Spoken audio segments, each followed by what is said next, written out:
Greetings. I'm John Dayal speaking to you on behalf of the All India Catholic Union, a 102-year-old organization that represents the common Christian community in India. I am talking to you on the solemn occasion of Martyrs' Day, which marks the martyrdom of Mahatma Gandhi, Bapu, as we all call him, in 1948, this day. We are observing Martyrs' Day for many reasons: to honor Gandhiji's sacrifice, to honor the sacrifice also of all those who have laid down their life in the long freedom struggle from 1857 to 1947, which not only allowed Indians to gain their freedom, but set an example for Latin America, for Africa, for parts of the West Asian and Southeast Asian countries to assert their solidarity and get out of the shackles of colonial rule. It's a very solemn occasion. We are going to observe it by not rallies in these days of COVID, not by shouting slogans or making political speeches. We are going to fast and pray everywhere where there is a Christian church, everywhere where there is a Christian community or a Christian institution. We are going to use this occasion also to assert our pride in being Indians, our rejection to this canard of forcible and fraudulent conversions, something which is totally not acceptable to the Christian community. There can be no fraud acceptable in conversion, and certainly it is impossible to use force there. These are messages that we want to also send out in solidarity with the common people of India, the poor, the Adivasis, the Dalits, the large secular society, our students and our youth.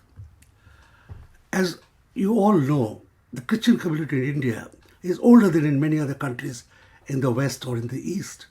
We claim, with some evidence, that it is as old as Christianity itself. Soon after the death of Jesus Christ, St. Thomas came to India. It is more than 2,000 years ago. And since then, we have lived in peace with the countrymen, we have flourished, we have contributed to our country, not only in the known fields of education or health services or social work, but also in larger empowerment. And also, many of us, our forefathers, were there in the freedom struggle, suffered long years of prison terms.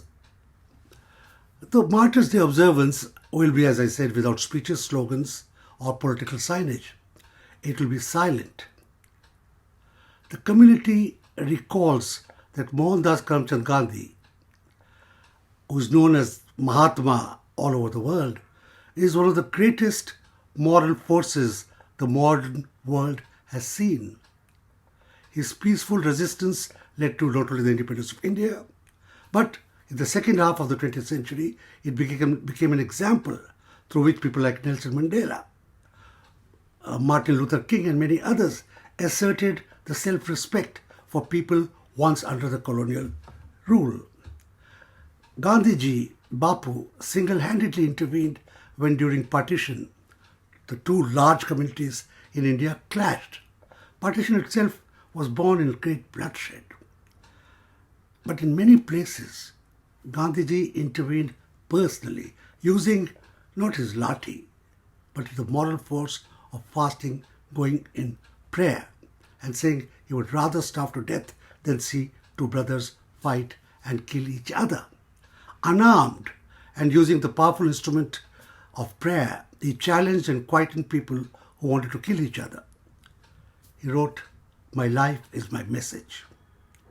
This message of his life, this message of non-violence is immortal. And today, the All India Catholic Union wants to stress this message again. Non-violence, a non-violent protest against injustice, against communal violence, against atrocities, against exploitation, always non-violent. Gandhiji's assassination on 30 January 1948 was an attempt to kill this message. This message of communal harmony and coexistence of many religious groups who wanted to live together as they had from the times of St. Thomas. On this day, we also recall that the assassins, the killers, the Godses of the world failed in their mission. They killed the body of Bapu. They could not kill his spirit. They just cannot kill his message.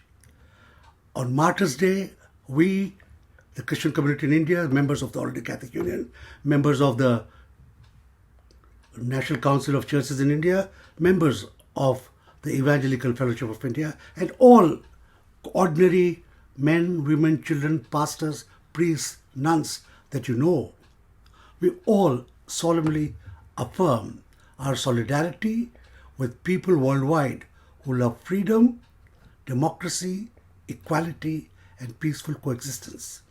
Without these, peace and development are difficult. Without peace and coexistence and fraternity, you cannot have Sabka Vikas. That is for sure. And this is true not only in India, it's true in the world. This is the message and the resolve we bring to you, our fellow countrymen, in our prayers wherever a community lives in this wonderful country, Bharat, India. Jai Hind. Thank you very much.